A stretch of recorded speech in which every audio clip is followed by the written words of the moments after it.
Tavra bus stop પર અકસ્માત, નશાની હાલતમાં ટ્રક ચાલકે બાઇક ચાલકને અડફેટે લીધો.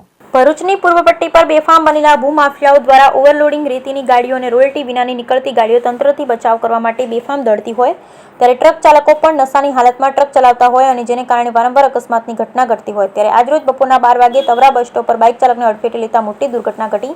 જોકે સદનસીબે આ અકસ્માતમાં બાઇક ચાલકની કોઈ જ પ્રકારની જાનહાનિ થવા પામી ન, પરંતુ આવનાર દિવસોમાં વહેલી તકે રોડ ઉપર ટ્રક ચાલકોને ભૂમાફિયાઓ માટે રોક લગાવવામાં આવે તે ખૂબ જરૂરી. Bureau report Viral Gohil, Bharuch.